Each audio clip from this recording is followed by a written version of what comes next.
doors unlocked. Can you imagine? But not being outside. It's happened. It's happened?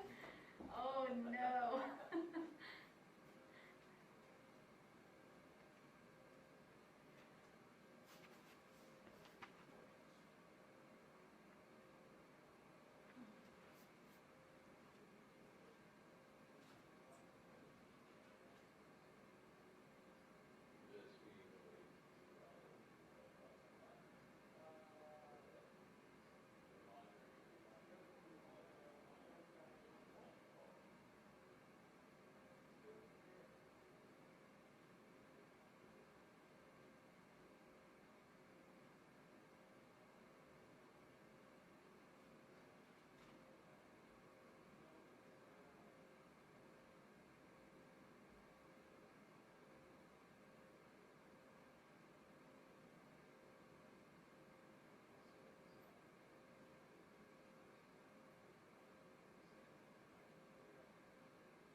Good afternoon, everyone. I am Johanu Botha, Operations, Logistics, and Planning Lead with the Vaccine Implementation Task Force. As of today, we have administered almost 260,000 doses of vaccine to eligible people across our province. This means that nearly 18% of adults in Manitoba have received at least one dose of the vaccine. I want to be clear that each and every dose that has actually arrived in Manitoba or is confirmed to arrive in our province is spoken and planned for. Every dose will move through our system to be delivered within a week if that dose is traveling to a supersite, or a bit longer if that dose is traveling to a pop-up clinic or with a focused immunization team. In addition to those 260,000 doses that are now already in arms and protecting the people around us, we have also supported our First Nation partners with around 40,000 doses for their immunization campaign, and we have delivered over 50,000 doses of AstraZeneca Covishield to medical clinics and pharmacies from the last shipment of AstraZeneca Covishield. All of the remaining doses, around 55,000, will be used in our supersites, pop-up clinics, and by our focused immunization teams. Those doses aren't with us for long. They will be with us for less than 10 days. In fact, the task force will have no vaccine left within 10 days unless more supplies arrive from the federal government. Remember that our system currently has a balance of large vaccine pipes, our supersites, that work through vaccine very quickly, and smaller vaccine pipes, our pop-ups and focused immunization teams that take a bit longer but reach Manitobans in remote or vulnerable settings. Supersites give us speed, and the pop-up clinics and focused immunization teams help us to ensure our most vulnerable people have access and that we can bring the vaccine closer to home for many people. About 6,500 doses are booked at our supersites, pop-ups, and focused immunization teams today. It's clear, though, that vaccine supply still continues to challenge us. Last week, I told you that a Moderna shipment was going to be delayed in getting to Manitoba. As a result of that delay, we had no choice but to postpone a number of pop-up clinics that were expected to run across the province. There were no other vaccine that we could have shifted over to cover that shortfall. Shifting from pop-ups to supersites, you might remember that we had initially said our plan was to put as many as 13 supersites throughout our province, and we're well on our way there. I'm pleased to announce that our next supersite will launch in Winnipeg early next month at the Winnipeg Soccer Federation complex on Lila Avenue. The Lila Supersite is expected to open around May 7th based on our vaccine supply, and will have a capacity to do more than 4,000 doses a day. The details of additional supersites are also being finalized, so I expect to provide more news on that very soon.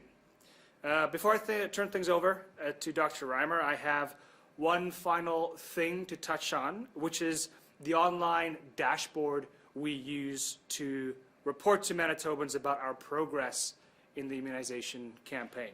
Our goal is to provide a complete, timely, and accurate picture to you. But one of the ways we responded to the challenges at the Winnipeg Supersite was to put data entry temporarily to the side as we focused on reducing wait times and better processes for our clients and our staff.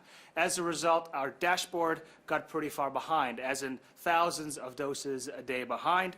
Our team has been working very hard for the last few days to help catch us up, and we'll ensure that we stay caught up. So you'll likely see that online dashboard shifting today as that work is done, capturing the full 260,000 doses that we have administered in Manitoba. The dashboard will be updated to reflect doses administered, delivered to our partners, how many vaccine appointments are booked at our sites on any given day, the percentage of adults who have been immunized, and how soon we will run out if the federal government doesn't send more.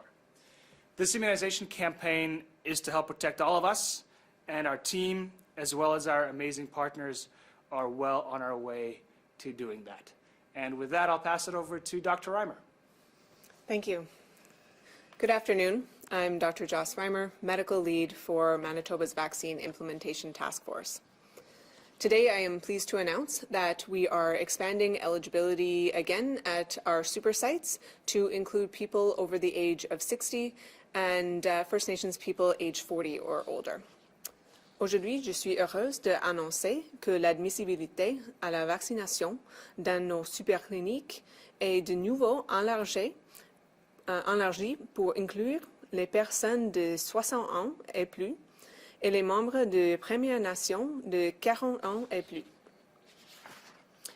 I also want to highlight again the eligibility criteria for AstraZeneca or Covishield vaccine, since we have distributed more than 50,000 doses to medical clinics and pharmacies across the province. This vaccine is for people aged 55 to 64 who have a serious health or medical condition that puts them at higher risk for severe outcomes related to COVID-19. There is a complete list of those prioritized conditions on our website. The AstraZeneca vaccine can also be used for people who are 65 and older, and we've asked the providers to prioritize those who may face challenges or barriers to going to a supersite or a pop-up clinic. If you are currently eligible to be immunized, I encourage you to make your appointment and get your vaccine as soon as possible. Case numbers have been increasing in Ontario and Saskatchewan due to the increase in cases related to variants of concern. We've seen that variants can have more serious side effects on younger people. We're now starting to see our case numbers increasing overall in Manitoba. It looks like we're in the beginning of a third wave. Right now, this means that the actions of all Manitobans are critical to ensure that we continue to protect each other. Reduce the number of contacts that you have. Stay home as much as possible. Wear a mask when you're with people from outside your household, even if you're outside. We need to take these steps now. Enforcement of public health orders will be active this weekend. Because if we can't control the transmission of COVID-19, Manitobans may see more restrictions in the days ahead. I also want us all to get vaccinated in order to protect the most vulnerable folks in our communities. So on top of thinking about your own eligibility, I ask you to think about your parents and your grandparents. Think about your friend who's getting chemo or your niece with a weak immune system, and imagine if they were to get COVID. That double effect of having a pre-existing health condition can put them at a very high risk of being hospitalized or even of dying related to COVID. Consider also what would happen with your children or other people in your life that you care for if you were to become ill.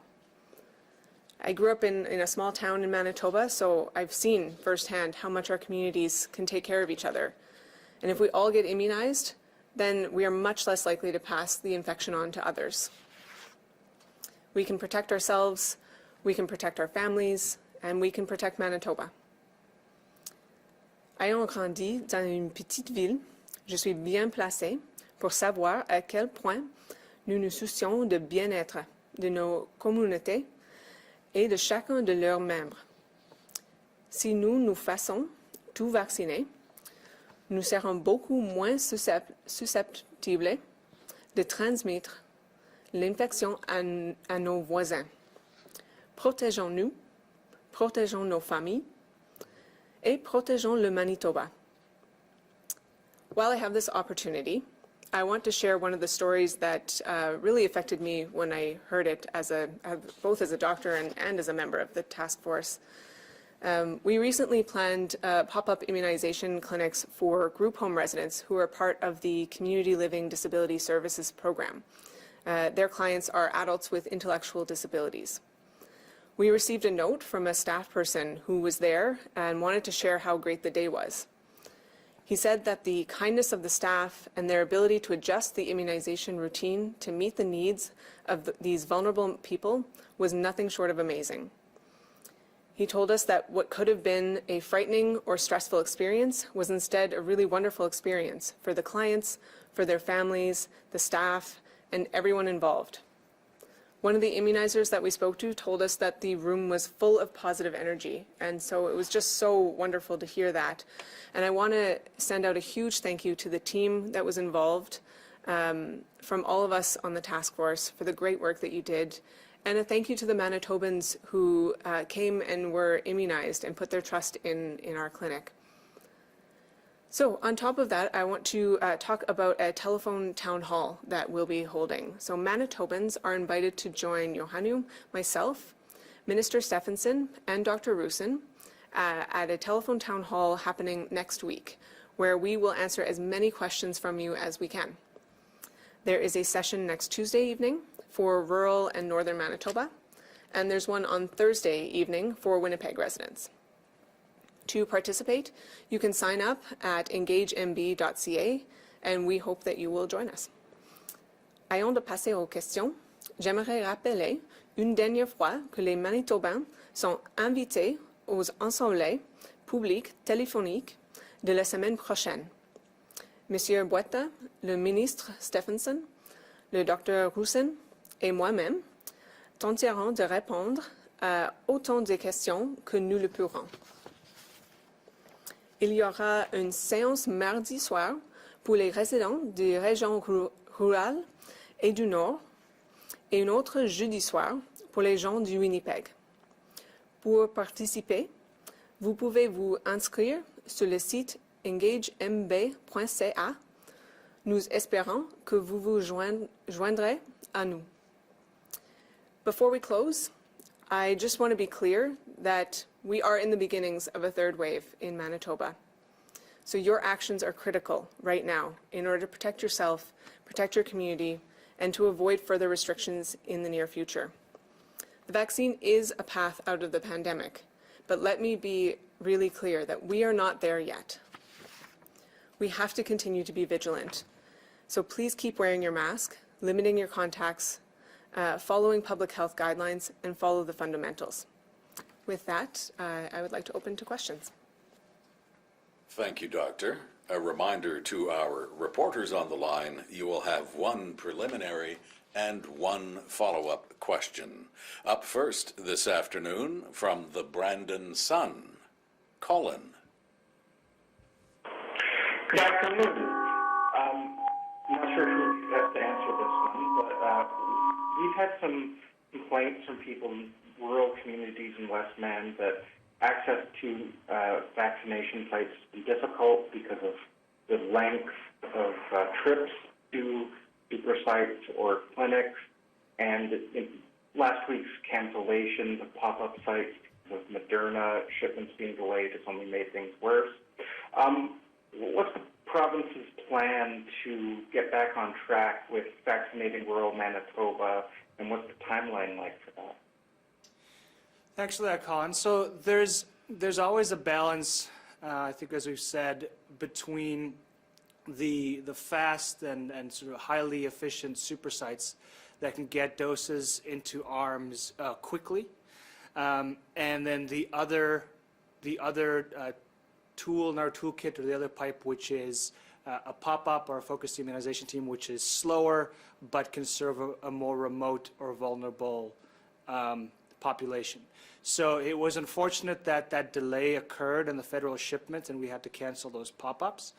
As we get greater confirmation on when that shipment might actually come in, we will certainly look at how best to serve Manitobans in that area, but the operational team will have to be sensitive to direction we get from the medical side. And as the epi is changing, as the epidemiological direction is sort of leading us towards getting more doses into arms faster, we may have to look at using bigger pipes for that Moderna. So while pop-ups will remain a key part of our process going forward, the full extent to which we use them will have to depend on how this virus spreads and whether we continue to emphasize the remote and vulnerable Manitobans to the same degree we have, or do we shift our balance a bit and really start focusing on racing vaccines into arms? We can do either. We have plans in place for either, but we have to see what happens with this third wave and what direction we get from the medical side. Thank you. Our second question for today comes from a reader. We had a woman call. She's a concerned mother. Her daughter works in a pharmacy, and she's worried that her daughter hasn't received a vaccine despite the pharmacy having being open to vaccination and having a lot of people come in. Will there be any sort of program to prioritize the vaccination of pharmacists and people at clinics who are administering vaccines? Yeah, I can take that question. Pharmacists and the other employees that work directly in the pharmacy are already eligible for vaccine. So on the Protect MB website, we do list the eligibility criteria, and so anybody who works in that setting would be eligible to book through our online booking tool or by calling the call center. From CJOB, Clay. Yeah, good afternoon. Just wondering, Dr. Reimer, if you could expand on your previous comment that Manitoba is definitely now into a third wave of COVID-19? Yeah, so I mean, the numbers that we're seeing today are higher than we had seen in the past few days, and they had been slowly increasing over the past few days as well. We've also seen that the proportion of our cases that are variants of concern has been increasing. And so we need to be very cautious as we see these numbers start to creep up. And we don't want to delay response while we wait to see what happens. So I know that the entire public health team is working today, as they do every day, to analyze the situation, to look at what happened in the other provinces who were ahead of us in this third wave, so that we can respond appropriately in Manitoba. But I think it's starting to become clear to us in public health that these increases over the last couple of days are the initial signal that this could be starting in Manitoba. Okay, a quick follow-up, and that's regarding the first shot. Can someone speak to us about, because a lot of people, more and more people are getting that first shot now. They're going to wait for the second shot, but I'd like to ask about the efficiency of the first shot. How long is a person protected for the one dose? How much protection does that one dose provide as opposed to getting the two doses? Yeah, that's a great question. So when we decided to delay the second dose, we did so because we didn't have enough supply to be able to provide doses to all Manitobans as quickly as we wanted. Our goal is certainly has been and continues to be getting as many Manitobans protected as quickly as we can, especially as we're seeing these third waves in other provinces and the third wave starting here now as well. So more than ever, it's critical that we focus on the first dose, because the more of us that are immune, the less opportunity there is for the virus to move throughout our community. So the studies that we based the decision on to delay the second dose came from BC, Manitoba, Quebec, the UK, and Israel. And all of them showed that the first dose in real-world effectiveness provided either in the 70s or in the 80% protection, which in real-world numbers is highly effective. So we were very satisfied to see that after one dose. We would be happy to see effectiveness in the 80s after two doses when we're talking about the real world compared to a trial. So that was the first thing that was very reassuring about all of those studies that we saw. The second reassuring aspect was that the immunity lasted for the entire length of the studies.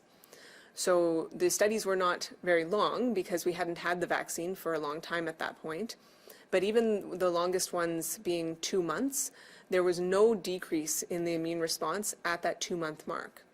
And we know that our immune system isn't going to just change overnight and suddenly, the next day we're not immune to the virus.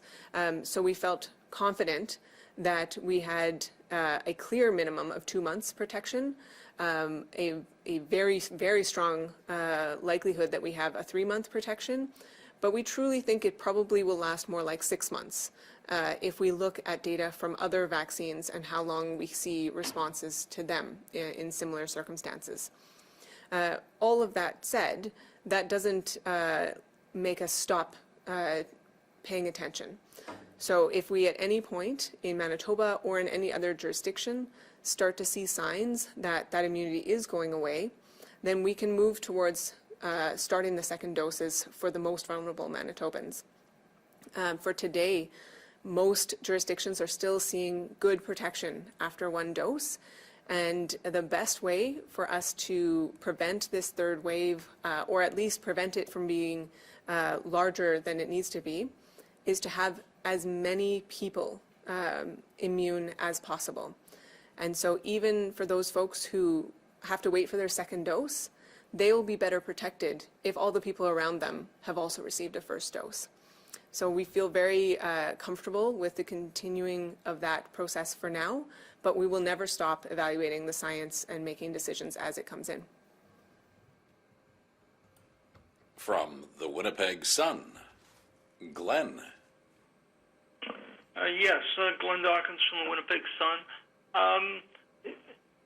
With the reduction today in the eligibility to age 60 and over, is there any thought of perhaps creating some kind of a wait list where if you are not eligible currently but might be eligible next week that you can get onto a wait list? Has there been any consideration on doing something similar to that?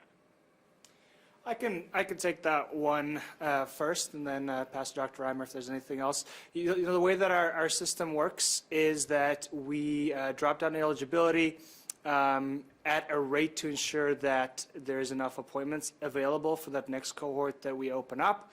And then as we get through that cohort, and as more vaccine arrives, obviously we go to the next age list. So in essence, we've built a system where we're all on the wait list. We're all waiting, but everyone's time will come, and it's a smooth process. The moment someone is eligible age-wise, then they can book an appointment.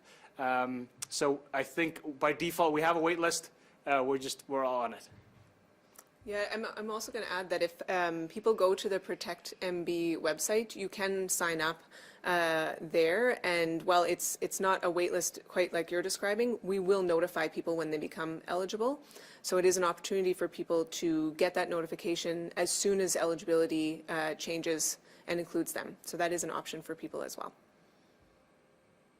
My follow-up, earlier, the briefing earlier this morning, the expectation seems to be that we'll get to 70%, I think was the figure, of Manitobans immunized by May 21st.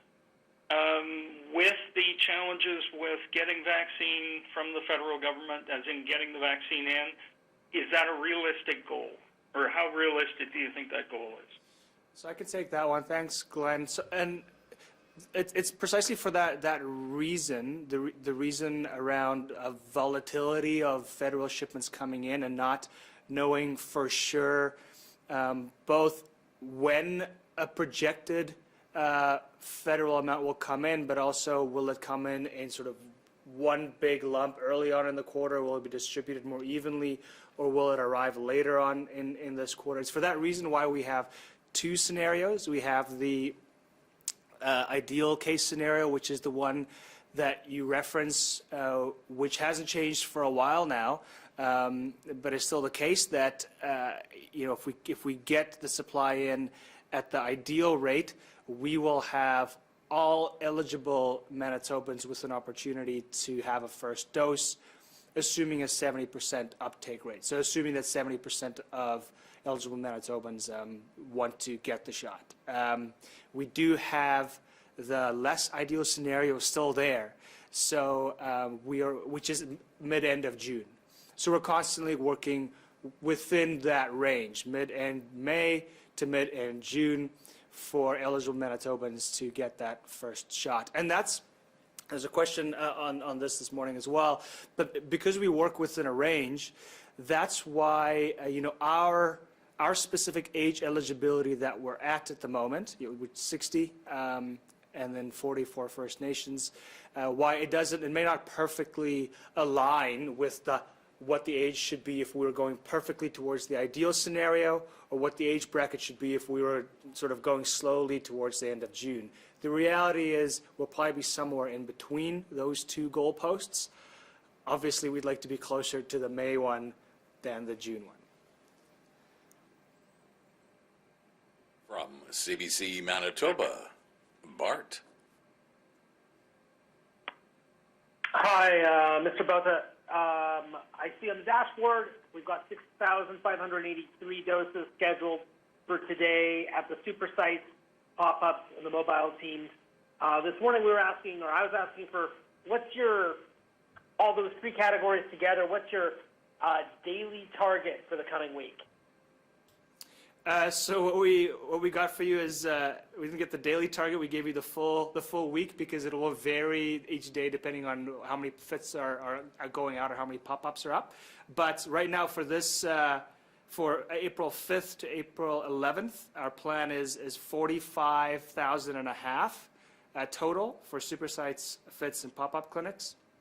And then for the week of April 12th to April 18th, it's about 40,000 doses planned Supersites, fits, pop-ups, clinics. And the reason it's a bit lower, it's 40,000 for the week of April 12th to 18th, is the lower planned numbers due to the canceled pop-ups because of the delayed Moderna shipments. If we look back, the week of March 29th to April 4th, we administered just over 50,000 doses across those three channels, Supersites, fits, and pop-up clinics. Of course, they don't include the doses administered by our First Nation partners or physicians or pharmacists. Thank you for that. And when we look at the lump sum doses, obviously you went up 25,000 in one day. That wasn't all done yesterday. That was part of the catching up. You're talking about going to 9,000 on average by the end of the month. Is that 9,000 just those three categories, or is that also going to be including the First Nations doctors and pharmacies? No, it's just our categories. It's just our categories. And yes, it was quite a bit of heavy lifting to clear up that data log. We certainly, I think, felt the pressure of our stats not being accurate. It's nice to see that they're accurate. We are behind only the biggest provinces in Canada in terms of total doses administered. And our goal is to ensure that data remains up to date. Thanks for that. From the Canadian Press, Steve. Oh, hi there. I'm just wondering, I know the amount given on a daily basis obviously varies depending on getting the fit teams and the pop-up clinics out to certain areas and the extent to which they're attended. But can you give us an idea as to what your maximum daily amount so far has been given? What's the most we've given out in one day? It's a good question, Steve. I should get the hard answer to you after this. I'm guessing it's probably around 10,000 or just below. Okay, thanks. And yeah, and I see going forward, the briefing we were given today, this morning, it pegs or it predicts several days where you're going to be above 8,000 a day when you've got the fits and the pop-up clinics going, as well as the super sites. Can you tell us what the plan is for more super sites in outlying areas? Yeah, so what I can definitely say is that every single region, and by region I mean the region that corresponds to the Regional Health Authority, will get at least one more super site. The one that we announced today was the one for the Winnipeg region at Lila. Every other region will get one, and I will be able to announce both the community and the specific location very soon. As you can imagine, we want to have that announcement made when both our municipal partners and our regional health authority partners are all ready and well aware, so that there are no surprises and all our plans are in place. But we are committed to achieving our 13 Supersites total, and I will have hard information on that very soon.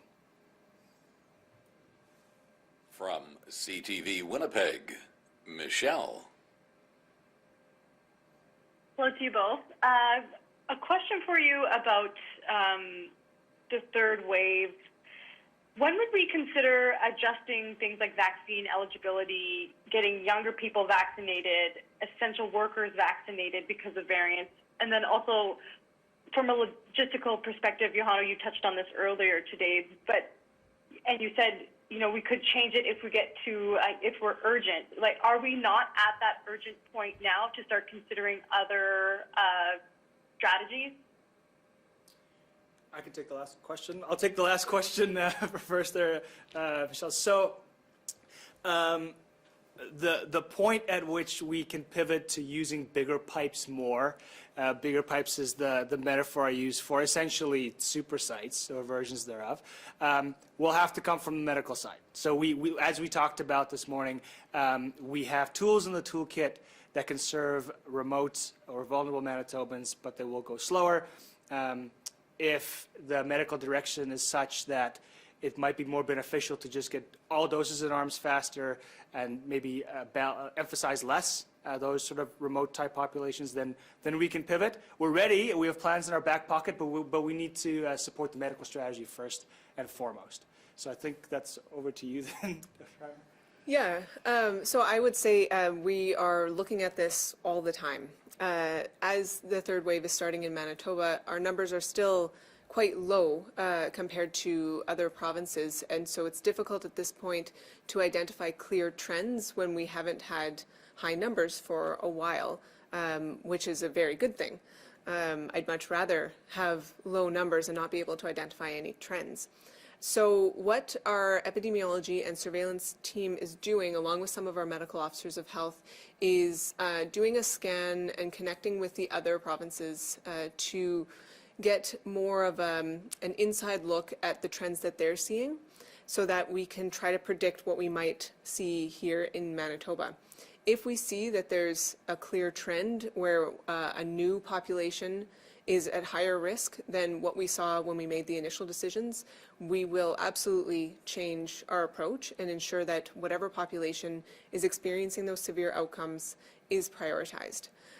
So I don't have an answer today about any shift in our priority. So far, what we've seen in Manitoba still shows us that older Manitobans are at highest risk, and so we still want to make sure that we get everybody over 60 immunized as quickly as we can. But the team is working on that as we speak, and you know, as soon as I have more concrete data, I will be happy to announce any changes that we need to do. Thank you. A question about AstraZeneca. So we know we got 56,000 doses last week. We're expecting another 11,000 this week.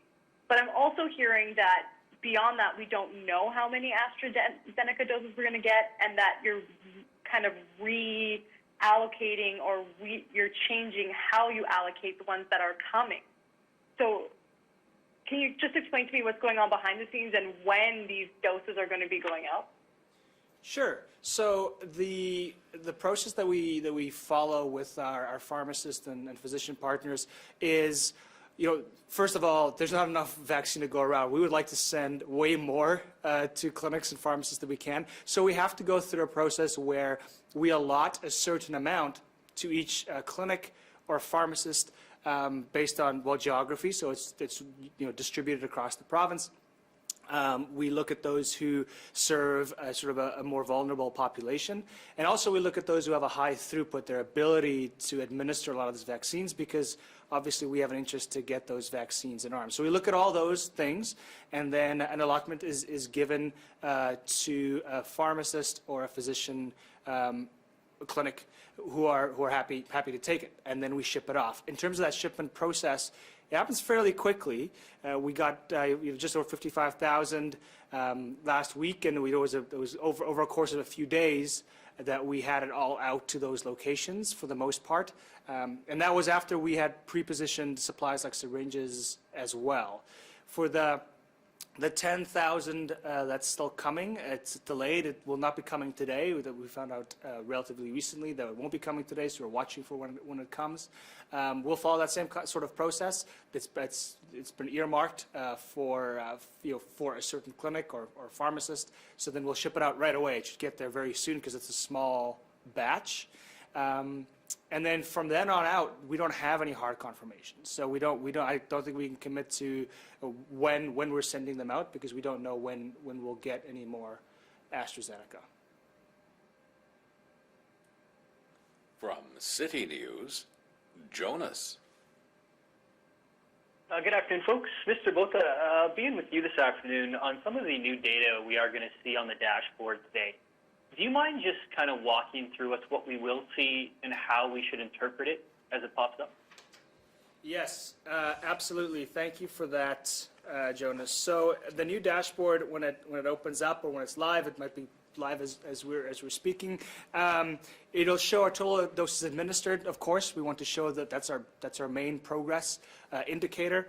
We'll show how many Manitobans have been vaccinated. It gives us a sense of how close we're getting to that herd immunity.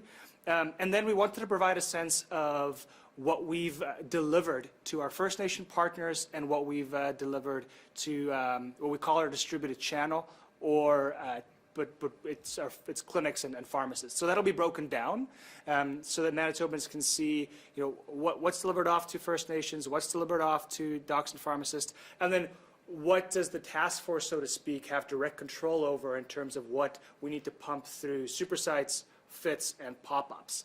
And then below all that, we'll show you that for those doses that we are in direct control of, how fast will we run out of them. So there'll be a day figure on there that shows Manitobans, if we don't have a new federal supply coming, how fast will we run through the supply on hand. And you'll see that figure will probably move from between 4 or 5 days at the shortest to sort of 10 days at the max. If we used only Supersites, those days would be shorter. The more we add pops and fits by design to serve remote and vulnerable Manitobans, those days will be a little longer. So that's the main piece that you'll see on the dashboard. You also see the doses scheduled for the day, so Manitobans can have an idea of any given day. What do we have planned for that day? Again, for Supersites, pop-ups, and focus immunization teams, we won't speak for our physician, pharmacist, or First Nation partners on those appointments, but that'll be up there. And then there's this an array of tabs that I won't bore you with, but that Manitobans can go to and click on the tabs to get sort of even more data and analytics on what it is that we do and how we do it. Thank you for that, sir. Dr. Reimer, just want to touch base on kind of what the theme that's driving the vaccine rollout. When the province first launched it, it was equity. Maybe just a message on how this is shaping how the vaccines are flowing out. We have several goals that we want to keep in mind at the same time. So one is trying to get as many doses into as many arms as quickly as possible, because not only does that protect the person who received the dose, but it also protects the people around them. So the quicker we can have many people immune, the better it is even for those people who haven't received a dose yet. So that's one of the aspects. The second is specifically trying to target who is most likely to experience the severe outcomes related to COVID, particularly when we have a low number of doses and herd immunity is not something we can achieve yet. It's important to focus on protecting those people that might end up in hospital or that are at risk of dying if they were to become infected with COVID. So that also is a priority. And then on top of all of that is the equity concerns. And the equity concerns means that we want all Manitobans to have access to whatever they need to have similar outcomes. So that might mean giving more or faster doses to some parts of the province compared to others because of barriers that people face in those areas.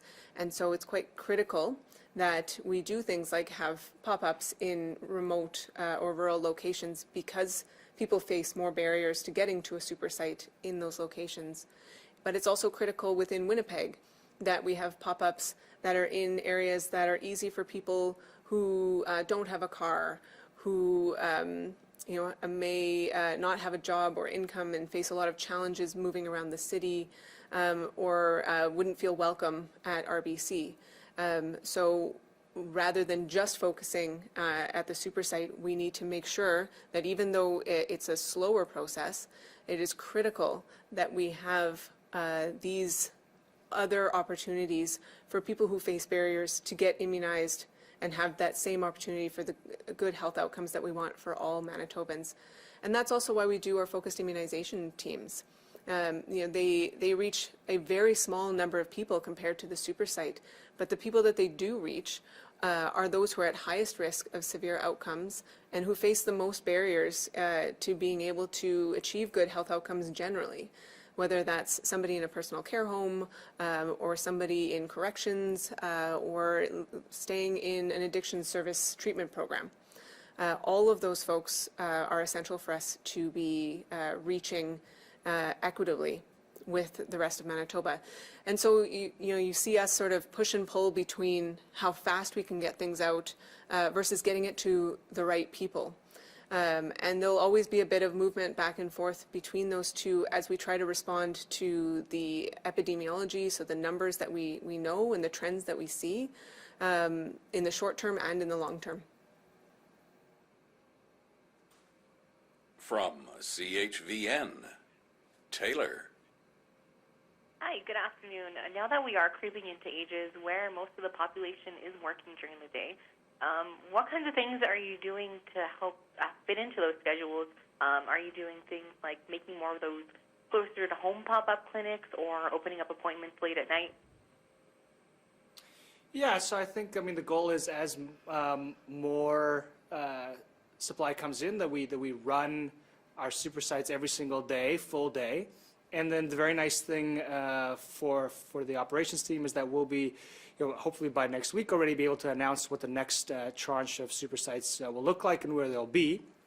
And as I said, there will be at least one more in each region.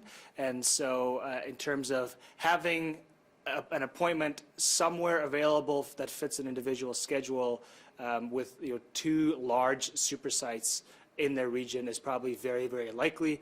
Especially as more vaccine comes in, they will be able to chug along, day after day, full hours. So there should be wide room as long as individuals can, reasonably access a super site. Thanks. And Dr. Reimer, you said earlier that you're from a small town, and we see that there's a lot of vaccine hesitancy in these kinds of communities.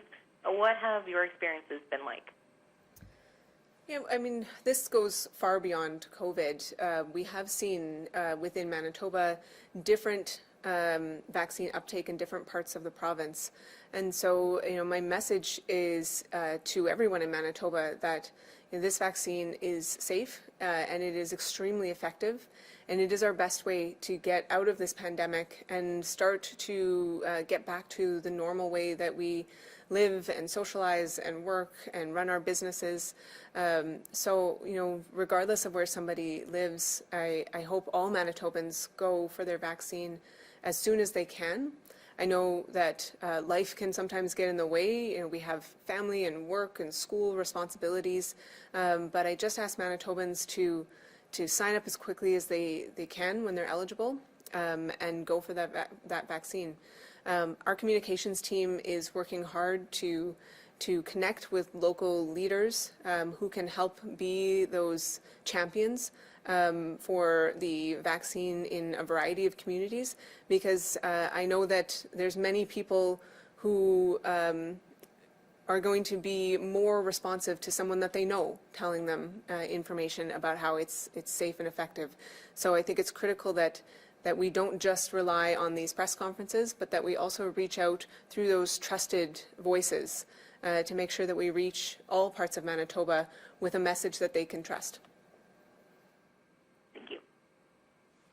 From the Winnipeg Free Press, Danielle. Hi, good afternoon. Dr. Reimer, you said the epidemiology and surveillance team is doing a jurisdictional scan on the impacts of the third wave elsewhere right now. I guess I'm wondering if you can tell the public what to expect about the timeline for a future shift in vaccination targets. So how long do we need to do the jurisdictional scan, and how far into the third wave can we wait before we shift targets if necessary?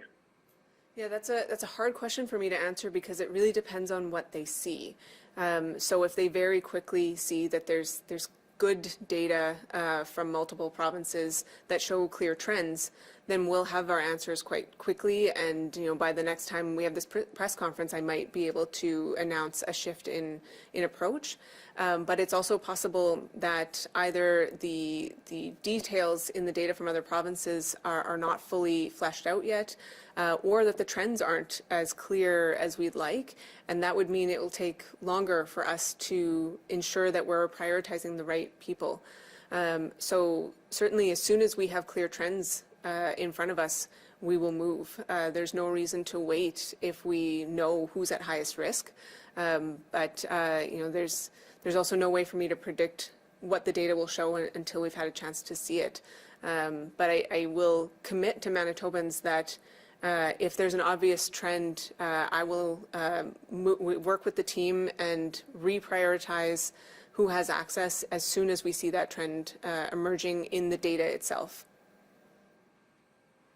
Okay, thanks very much. And I was wondering if you can talk about the number of COVID-19 infections that have been reported in Manitoba post-immunization, and if we've seen any vaccinated individuals admitted to hospital due to COVID. So we have had individuals who have been infected with COVID after immunization. I don't have those numbers in front of me, but we can see what we can pull together for you with the team after the press conference. Our final reporter this afternoon from Global News, Brittany. Good afternoon, it's Brittany from Global News. When we start looking at the timeline and when we can expect people to get their first doses, we were saying, at the latest we were looking at mid-June. People who are now eligible at 60 are booking 3 weeks out, putting them in May. So people that are, 20 and above would be looking at quite a long time after that. How quickly are we going to be able to add appointments in so that people aren't waiting, 2 months later? Oh, fairly quickly, and that's part of the benefit of this new tranche of Supersites coming in. So if you have another Supersite in every single region and you have the supply to book the doses, then we will get to a point, hopefully soon, where people don't have to book, three weeks out, and if a new cohort coming in can book sort of within the next week or two. That would be the ideal. And that could happen. That's what the ideal scenario looks like around mid and May. Like I said before, it's probably going to be somewhere between the ideal scenario of mid and May and the less ideal scenario of mid and June. Thank you. And I know it's tough to compare provinces, but I know that there's frustration that we're hearing from people when they look towards even Saskatchewan, who has similar sizing to us and are doing 10,000 plus doses in a day on a day when we're doing maybe 4,000. They've got the drive-through that they're working in. Is there any reason as to why we are seeing such a difference in the doses being given there in comparison to here, and why we're not also looking at things like drive-through immunization clinics? Yeah, so I guess the first thing I would say is that nothing is off the table. We're constantly looking at new or different models to administer vaccine. Our approach here is a bit different for a variety of reasons. First off, if you look at how remote and rural and geographically complex a part of our province is, that our neighbors don't deal with to the same extent, we've had to use pop-ups and focus immunization teams to a far higher degree. And certainly our First Nation partners have had to, given the location and the lack of road access communities that they serve. So we've had this, especially earlier on, when we had an elderly, more vulnerable population to serve. We had a far greater use of our small pipes, so to speak, pop-ups and focused immunization teams, than our neighbors did. So in order to balance that out, the operations side said, okay, for those who don't need the small pipes, let's use the very biggest ones. And the very biggest ones are the Supersites. They're the most efficient and effective. And we ran with those. The drive-through option is sort of a mid-tier option. We can certainly look at it, but that's sort of where we landed with our Supersites. I would say too, compared to our neighbors to the west, so this is not about a race or a competition between provinces. I think we all have the same goal. We've administered 20,000 or around that amount more than they have, but they've been able to administer more per capita, given that they have a smaller population. So I think we're all trying to reach the same goal here together and learning from each other. And we will adjust, as Dr. Reimer has noted, the moment that there is different medical direction on how we should deliver vaccine and to whom. Our planning and operational side is ready. Thanks, everyone. This concludes our media briefing.